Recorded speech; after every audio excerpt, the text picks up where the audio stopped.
Before we begin, and before we truly venture into the warm heart of history and myths, I'd like to invite you, wherever you are, to join this journey across time. It is a long journey tonight, a lengthy passage across the desert and through the winding, hot alleyways of forgetting.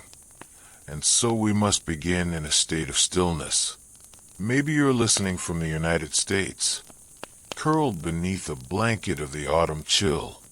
Or perhaps you're in Europe, where the winter night has already fallen and the streetlights cast long, lonely streaks through the rain. Maybe you are closer to our subject, in Australia or New Zealand, where the heat hums outside and Christmas feels like summer. Tell me in the comments, if you're so inclined, where are you watching from tonight? What time is it there, as we drift into the story together? It always comforts me, knowing that we are all, across the globe, sharing this quiet moment, this collective stillness before the tide of history washes over us. If you haven't already, take a moment, just a small one, to make yourself comfortable. Dim the lights until they are nothing more than a soft, amber glow. Pour a warm drink, perhaps a little cocoa or calming herbal tea. Let the day fade away. Let the edges of your recent worries soften and blur as the past begins to breathe once more. Tonight, we will not wander the familiar streets of Rome or the well-trodden paths of Egypt. Oh no, tonight, we walk a much farther, much more forgotten land. We will wander the torchlit streets of an ancient city, hear the lost cries of Bedouin merchants, and uncover the chilling legends once told by the firelight of a vanished people. It is a place of deep sands of myrrh, of terrifying monsters, and of an ultimate, complete, and utter silence. Now, are you ready?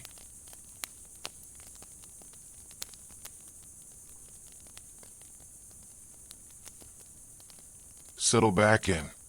Let your body sink a little deeper into comfort.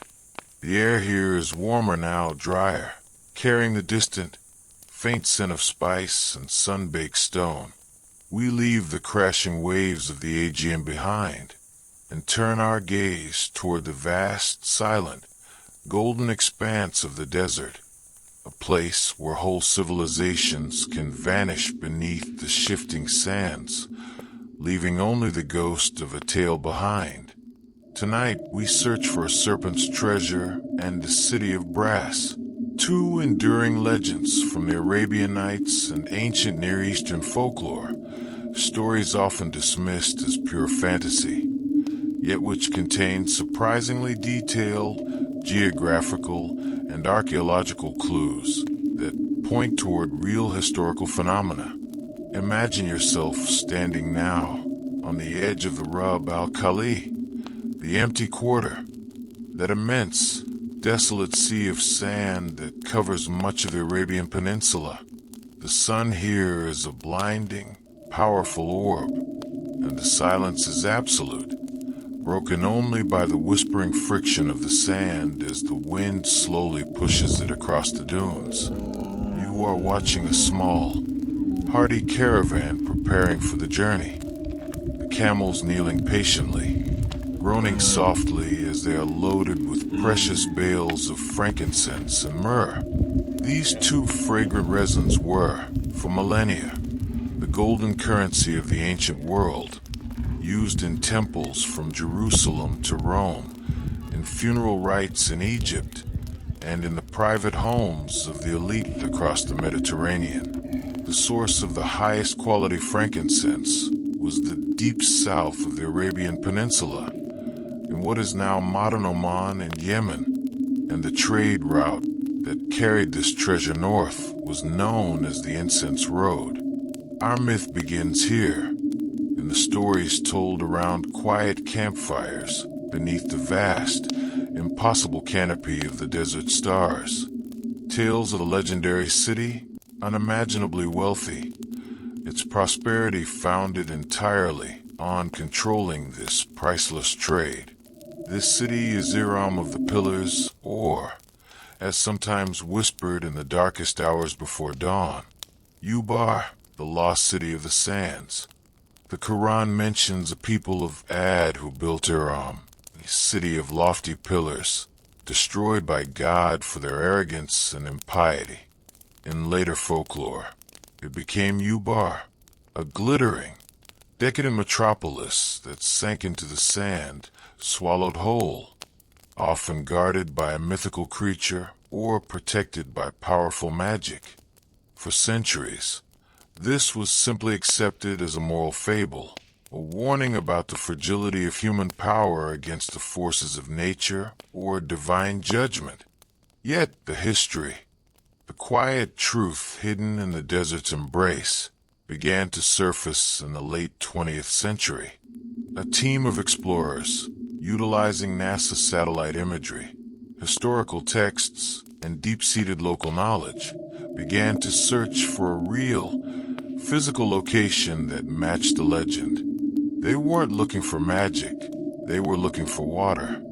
Look down now, at the ground beneath the sand, in the empty quarter. Water is the only constant marker of ancient human activity. The explorers used radar imaging to detect ancient fault lines, invisible from the surface, but which once acted as natural channels for groundwater flow. And they began to intersect these lines with the known paths of the ancient Incense Road, the paths of the camels. In 1992, their efforts led them to a remote, desolate region in Oman, near the modern border with Yemen. Here, in the heart of the absolute desert, they found the ruins of a large, ancient fortress, not a mystical city of brass, but a very real, very strategic trading post. Its walls were thick, its tower square, and most importantly, it was built directly over a massive limestone cavern that contained the only reliable water source for hundreds of miles. This site, now generally accepted to be the real-life historical basis for Ubar or Iram, was an essential oasis for it, a bustling hub where frankincense caravans paused to rest, take on water, and trade before tackling the next immense leg of the journey. You can almost hear the soft, rhythmic grinding of the animals chewing their cud, the guttural shouts of the caravan masters, the gentle clinking of bronze weights as the priceless resin is weighed out for tax. But the end of the city was not a supernatural event. It was a deeply geological one. The fortress had been built out of necessity over a cavern, an enormous, unstable, subterranean cave system created by the long-term erosion of groundwater. As the fortress grew, and perhaps as local climate changes affected the water table, the roof of that cavern finally gave way, not in a sudden, violent implosion, but probably in a series of slow, agonizing collapses. Imagine the sound now, a deep, sickening cracking sound from the earth below, followed by the sudden, terrifying rush of air and the roar of falling stone. The central well, the heart of the fortress, would have vanished first, and over time, the outer walls, the towers, and the homes would have followed, leaving a vast, sunken depression in the sand, a circular crater that looked precisely as though a city had been swallowed whole. The survivors, fleeing the catastrophe, would have carried the tale north, rich, powerful city that sank beneath the sands as punishment for its greed. The story was then embellished and codified into the myth of Iram of the Pillars, the geological reality of a sinkhole transformed into a powerful moral narrative. The true history offers a quiet, scientific explanation for one of the Arabian world's most enduring and romantic mysteries. Let the image of the silent, sand-filled crater rest in your mind, the slow, unstoppable power of the earth, the ultimate, quiet victor over human ambition.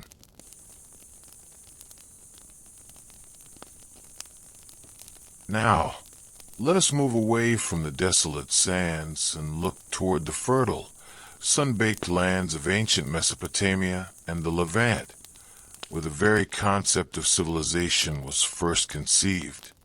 Here we search for the serpent, not a dragon of fire and wings, but a creature of water, wisdom, and terrifying power. We are looking for the historical root of the ancient myth of the Leviathan, or its Babylonian counterpart, Tiamat, the primordial chaos serpent. The myth is vast and deep. Tiamat is the boundless ocean, the mother of all gods and monsters, terrifying force of salt water and chaos that must be defeated by the younger god of order, Marduk, so that creation can begin. In the Hebrew Bible, Leviathan is a massive, impenetrable sea serpent, God's ultimate, untamable creature of the deep, a symbol of chaos and the incomprehensible power of nature. These myths are powerful. They reflect humanity's ancient, visceral fear of the unpredictable ocean, the constant threat of the storm, the flood, and the overwhelming, endless salt water that could wipe out the fragility of settled life.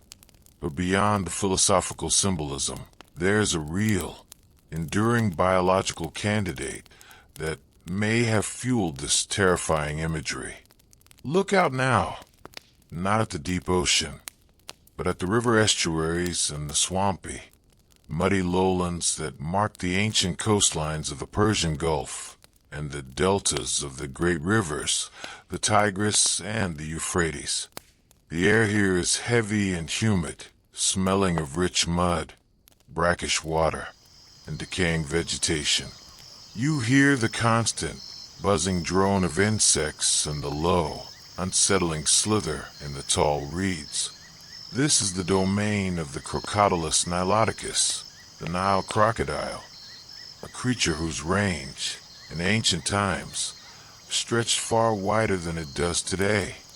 Historical evidence suggests that large, terrifying crocodiles were once residents of the rivers of Palestine, including the Yarkon River, which empties into the Mediterranean near modern Tel Aviv, and it is entirely possible that they inhabited the warmer waters and swamps of the southern Mesopotamian river systems as well. Imagine being a shepherd or a farmer along a quiet, muddy riverbank. You are tending your flocks or drawing water. Your world is predictable, organized by the slow, gentle rhythm of the planting and harvesting. And then you witness a sudden, terrifying blur of massive, scaled muscle erupting from the water. A beast with an armored hide that deflects all but the most powerful spears, a mouthful of teeth that can crush bone, and a deep, guttural roar that vibrates the very ground. This creature is not just a predator. It is an elemental force, a massive, powerful, silent hunter that lives in the realm between land and water. It is ancient, virtually unchanged for millions of years. It embodies the primal, terrifying power of the untamed river, the chaos that lurks just beneath the gentle surface of the water. If the ancient peoples of the Levant and Mesopotamia regularly encountered a creature of this size and power, a massive, scaled reptile that lives in the water and threatens human order, how else would they process it? Save by elevating it into a mythological deity? The physical terror of the crocodile, capable of dragging a fully grown man or an ox beneath the surface, is transmuted into the theological terror of Tiamat and Leviathan, the ultimate expression of chaos that must be subdued to create the world of human order. The description of Leviathan in the book of Job. His scales are his pride, close-knit as with a seal. Firebrands stream from his mouth, smoke pours from his nostrils. While clearly exaggerated, captures the terrifying, impervious nature of a giant crocodile. The sudden, frightening rush of water as it attacks, the steam rising from its sun-baked back on a cold morning, the sheer, brute power. These are the sensory details that would have imprinted themselves on the ancient mind, becoming the building blocks of the Chaos Serpent myth. The quiet truth here is that the greatest monster myths are often born from the simple, terrifying fact of natural predation, magnified by awe and fear. The leviathan is the crocodile, amplified to cosmic proportions, a biological threat transformed into a theological concept, a necessary enemy for the gods of order to conquer. We have moved today through the echoes of sinkholes and the shadow of the crocodile, two powerful examples of how geological and biological reality fuels the most enduring myths. The tales of lost cities sinking into the sand, the legends of chaos monsters rising from the deep. These are not pure fantasy.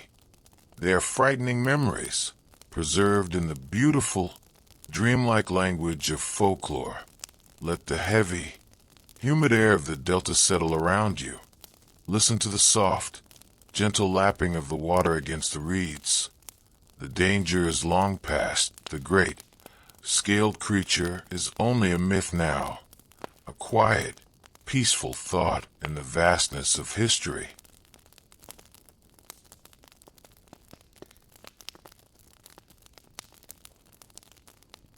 The desert night is truly upon us now. The sharp, intense heat of the day has dissipated into a cool, embracing calm.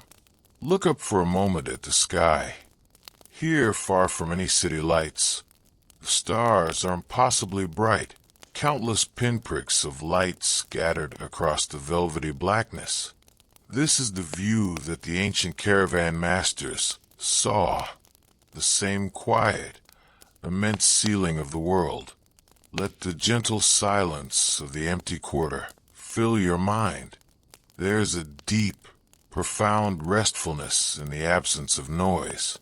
You can feel the fine, cool sand settling, shifting no more. The wind has died down to a barely perceptible whisper. It is a place of absolute peace now. Take a slow, deep breath. Hold it gently and release it completely. Feel the tension draining from your shoulders and your neck. We are done with the searching for tonight. The hidden cities remain hidden. The giant serpent sleeps, and all that remains is the soft, rhythmic presence of your own breathing. Remember the ancient fortress, Ubar, built of strong stone, now resting deep beneath the sand. It serves as a beautiful, quiet reminder that everything, even the grandest constructions, returns eventually to the earth. This is not a cause for sadness, but for a deep sense of peaceful acceptance, a quiet letting go. Just as the sand settles, so too can your worries settle and become still. And recall the terrifying power of the chaos serpent, the crocodile. It is a symbol of the wild, untamable nature of the world. But in this moment, you are safe, secure, far away from any threat. The river of your mind flows smoothly and calmly. The deep, dark water is still, reflecting the peaceful starlight. There is immense comfort in recognizing the humanity of history, that our ancestors used these grand myths to explain the powerful, overwhelming forces of nature, the sinkhole, the predator, the sea, that they could not control. By creating the myth, they brought a kind of order to the chaos, and now their enduring stories bring rest to us, a gentle path to quiet contemplation. Allow your eyes to feel heavy, your limbs to feel weighted and warm. There's nothing more to explore tonight. The journey has brought us to a place of deep stillness. You are surrounded by the quiet, golden light of the desert night, protected by the ancient wisdom carried in these tales. Let go entirely now, drifting peaceful, safe. The Sleepy Narrator wishes you a night of profound, restorative rest. Good night. Sleep well.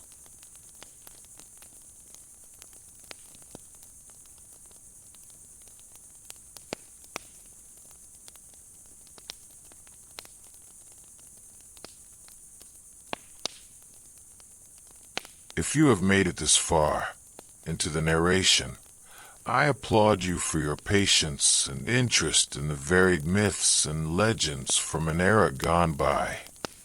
It is not often that anyone tunes into this broadcast. When they do, it is rare for me to find out that they did. I get on the radio twice a week, more to retain some connection with the human element in the world. If you did listen to me, do leave some sign that you did. If you feel that there are others that might turn in, those that might enjoy this Sleepy Narrator's ramblings, do point them in this direction, to this frequency. Remember, Tuesdays and Fridays. Save the frequency, write it down, or whatever lets you know when a new broadcast is starting. Good night, friend from afar.